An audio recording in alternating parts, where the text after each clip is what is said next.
Narcissism is a psychological term that the mainstream culture has pretty recently gotten its hands on. And as always occurs, when mainstream culture gets its hands on a psychological term, it is being massively overapplied. Now, don't get me wrong, narcissism is a real thing, and bringing awareness to it is tremendously important in theory.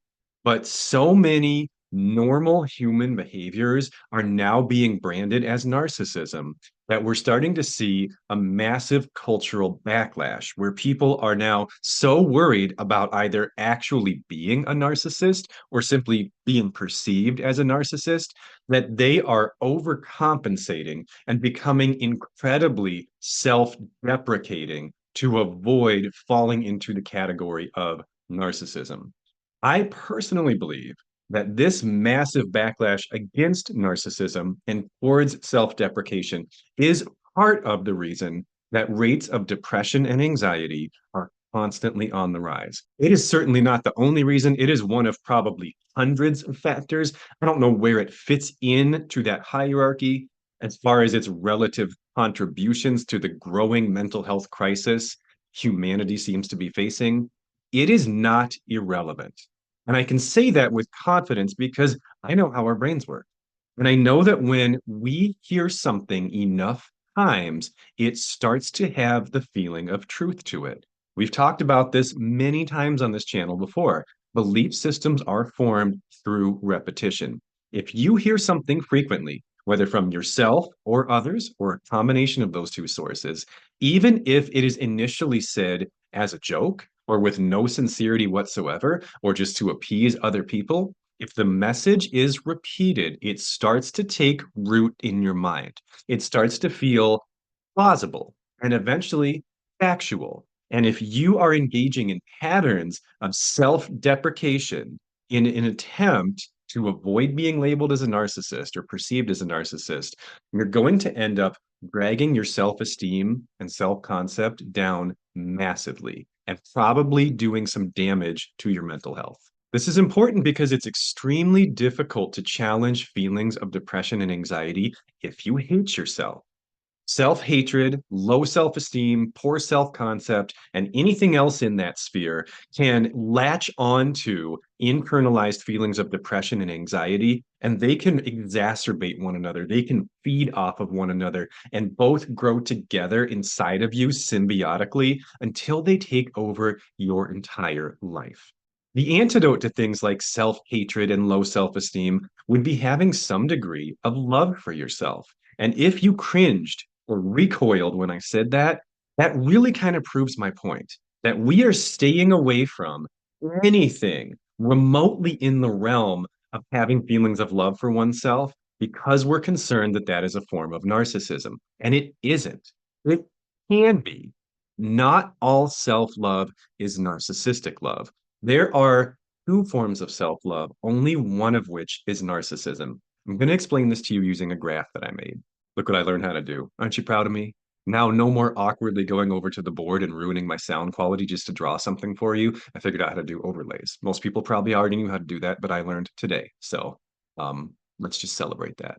So the four quadrants on this graph show the four properties we could have with regards to love for oneself and love towards others. If you're in the bottom left quadrant here, that means you don't really feel much love for yourself or for other people. Nihilism may not technically be the right term to use for that, but I think it works just for demonstration purposes. If you think nobody matters, not you, not other people, we are all equally unimportant, that would be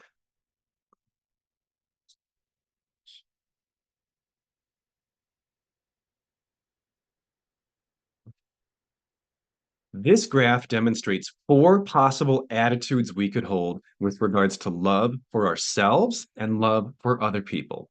Person who lives in the bottom left quadrant of this graph is a person that does not feel a particularly high degree of love for themselves or for other people. In other words, this is someone who really believes, no one really matters. No one is special. No one is important. Everyone is equally unimportant.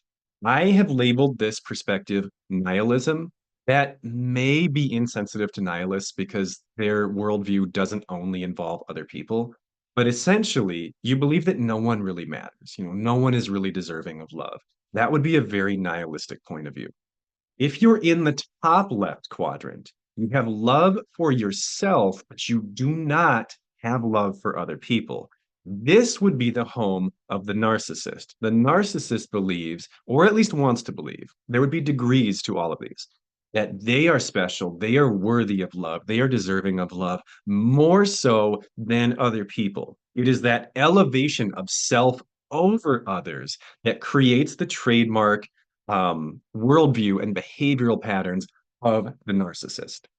In the bottom right quadrant, we have someone who has love for others, but not love for themselves. This is the home of the self-deprecator. And I would hazard a guess that the majority of people watching this video or listening to this podcast today would identify with that quadrant.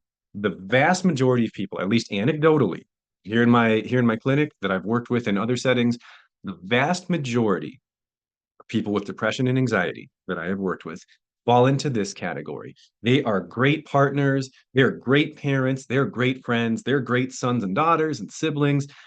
They are really not great to themselves. They elevate others and downgrade themselves. They treat other people better than they treat themselves. And so many people who live here semi-intentionally. Now, again, depression and anxiety can kind of push you into this territory too, because they usually change how we see ourselves more than they change how we see other people. Usually, it can vary from one person to the next. But the majority of people I've worked with who live in this quadrant do so semi-intentionally out of fear of being perceived as arrogant, narcissistic, prideful, full of themselves, or insert whatever adjective here.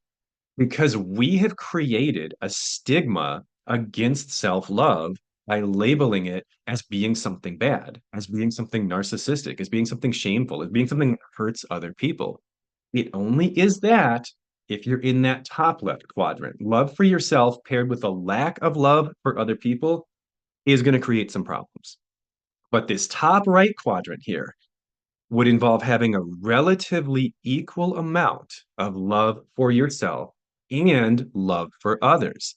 This is the quadrant you can inhabit if you want to work on holding feelings of love for yourself without downgrading or denigrating other people. This quadrant would be essentially defined by the viewpoint that really everybody is pretty much equally important. Everybody matters. Everybody is deserving of love, including me. That's usually the hardest part. The problems, narcissism and self-deprecation, my hands might be blocked by the graph I drew right now, have the same problem. They have taken the problem in opposite directions, but they both share a common viewpoint. And the common viewpoint that they share is there's everybody else in the world, and then there's me. And I am somehow separate or distinct or different. There's a different set of rules for me than for all other people in the world. The narcissist believes that the rules should be in favor of them, that they deserve special treatment, special privileges, more love. The self-deprecator simply believes the opposite, that they are less deserving of those things than an average person or than all people. They both involve separating yourself from the rest of society, having a special set of rules for yourself, whether positive or negative. Neither one of those is a healthy or adaptive way to live because they both involve essentially extracting yourself from the rest of the world. I know I don't need to tell you guys, not a real good thing for you to do. So much of the content I produce on here is designed for people who feel that way, people who feel like I'm not a part of this somehow. I have somehow been set aside, like usually in a negative context, from society, from humanity. I am different. I am other. I am less than. That's the bottom right quadrant. And if you feel like only way that you could ever get out of that quadrant and have feelings of love for yourself would lead to narcissism, then of course you're not going to do it. But here's what I want to make sure you don't miss. If you're a self-deprecator, the only way you become a narcissist is if you increase love for yourself while decreasing love for others. That would be going from the bottom right quadrant to the top left quadrant. You have to do both of those things simultaneously to become a narcissist from your current position. If you're a self-deprecator and you simply try to love yourself more, you don't become a narcissist. You don't move into the top left quadrant. You move into the top right quadrant. You allow yourself to be a part of the world again. You allow yourself to matter. You treat yourself like you're an actual human being, which you are. And if it doesn't feel that way, if you truly feel that you're different in a bad way, that's just reverse narcissism. It's the same logic, simply in the opposite direction. It doesn't make any more sense than narcissism. It's just as unrealistic as saying, I am so much better than everyone else. I am so special. Everyone should just love me because I'm awesome. It's the same logic, but inverted. It's just as harmful. The only difference is it's harmful to you instead of other people. Basically, this might sound weird, but think of it this way. If you have put yourself below everybody else, what that's going to feel like, this isn't true, but what it's going to feel like is constantly living with narcissists. Because a normal person, like, and I want to be careful how I say that, person with an average amount of self-love, let's say it that way, is going to have so much a higher priority for themselves than you do that your own wants, needs, and feelings are going to constantly go unmet because you're minimizing them and not everyone around you is doing that.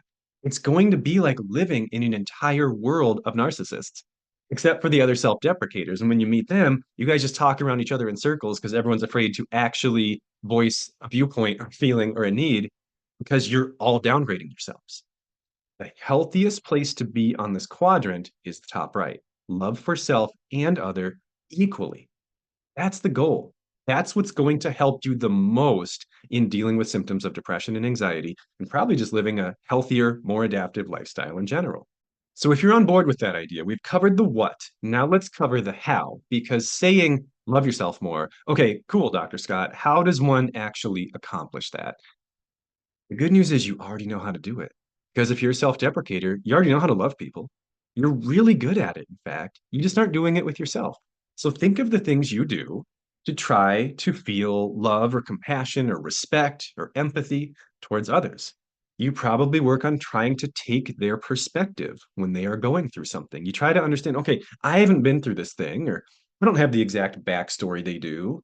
I haven't, there's cultural differences, whatever it is. They're different than me.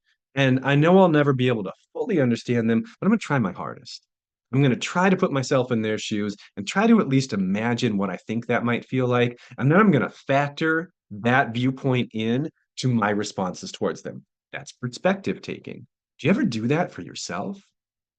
In theory, it should be easier to do it with yourself than it is for anybody else because you actually do get it. Like you don't have to imagine what would it be like if I went through horrible trauma if you have in fact been through horrible trauma. There's no imagination necessary. You know exactly what it's like. But do you actually use that knowledge in your own self-dialogue? Do you factor in who you are and what you've been through when you talk to yourself? Like if you didn't get all the stuff done today that you wanted to do, do you factor in the fact that you're a trauma survivor? Do you say, well, that sucks. I know you wanted to do more, but like, have you considered the fact that you were having flashbacks all day and that maybe that negatively impacted your productivity? Or do you say, suck it up, you loser, and be better next time? So many of us, the self deprecators, we do the second thing, and it keeps us stuck. It keeps us hurting. It keeps us feeling invisible, and it keeps us separate. Do you try to forgive yourself? That's a loaded one. I know. But if you love somebody and you want to have an ongoing relationship for the rest of your life with them, any kind of relationship, doesn't just have to be romantic, and they screw up, which they will, because nobody is perfect. Not all screw ups are created equal, but that's a whole nother conversation for another video. If they screw up and you still want to be with them and you still want to have a healthy relationship with them, you probably at some point try to forgive them. We try again, it probably involves understanding. You probably try to figure out what was going on in this person's life that made them made this decision that hurt me, that didn't go well. Can I get my head around it? Can I see how that would happen? Can I have a level of compassion and empathy that lets me say, wish that hadn't happened, but I want to try to get past it with you?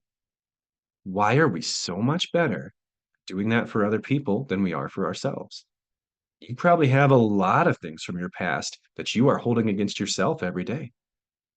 If you don't work just as hard to forgive yourself as you would for someone you love, that will be a permanent barrier in your ability to love yourself. Because it's really hard to love someone when you hold a grudge against them. Really, really borderline impossible. And the only reason I say borderline is because I don't like to speak in absolutes, but love and resentment, not good friends, not at all. If you resent yourself, if you cannot forgive yourself, if you haven't tried to forgive yourself for some of the things in your past, if you're not perfect either, it's going to be very, very hard for you to have a healthy relationship with yourself because there's constant resentment, there's constant anger, there's constant bitterness. Those are poison for a relationship, and they will keep you stuck somewhere in the bottom of this quadrant. Do you validate yourself? Do you acknowledge to yourself that you understand your own feelings? Might seem like a given. Of course, I understand my own feelings, Dr. Scott. They're mine. Yeah, I know, but do you say it to yourself? When you're angry, you say to yourself, it makes sense that I'm angry right now. This was an infuriating day. Like all these things went wrong and people were mean to me and people cut me off in traffic and my stupid phone died and I lost my keys. That one happened to me recently. I wasn't real happy with myself. Um, do you validate those feelings or do you just say, I'm overreacting? I'm being a baby. I'm whining. I need to get over it. Those are called invalidation. And when we do them to other people, they don't like us very much, typically. So guess what happens when you do them to yourself? You won't like yourself very much and you stay stuck in the bottom quadrant. And sometimes we do it on purpose because we don't want to be a narcissist. But again, I know I said it already, but I'm going to restate it because I do not want you to miss this. If you're a self-deprecator and you work on trying to love yourself, or even just like yourself, you don't become a narcissist unless you decide to stop loving other people at the same time. So, like, don't do that. Legitimately, that would be a bad idea. I'm not encouraging you to do that. That's also a hard thing to do. Like, I don't even know if we can do that. But that's, again, struggling a little bit with tangents today. So let me rein it back in. If you're a self-deprecator, try to practice some of the same relational strategies that you use to have healthy, satisfying, long-term enjoyable relationships with other people. Use them with yourself. It will not make you a narcissist. It will not make you that kind of prideful. It will not make you arrogant. It will not make you stuck up. It will not make you full of yourself. It will make you part of things again. It'll take the circle of humanity. You got yourself over this little, here's humanity. It's Dr. Scott, little circle over here. Just take that back in the big circle. Little circle into big circle. That is what I want you to do for yourself. Because if you don't, you're always going to have these feelings of isolation, alienation, ostracization. You're never going to feel like you're a part of it, even if everyone around you is desperately trying to include you, trying to make you a part of it, because you have decided, no, it's not me. I'm going to stay over here. I don't belong. I have separated myself from people. You're not, though. You're not separate from other people. You're a human. You belong in the big circle. Some days you won't be happy about that. Like this is the pros and cons scenario. Don't get me wrong. But you belong in the big circle. And you may find this probably hasn't always been true. Maybe at some point people picked you out of the circle. It wasn't your fault. But I think for the most part, you might find that the person who's keeping you out of the circle now, it might be you. And if it is, let's put you back in. I think it'll help. I'll see you next time.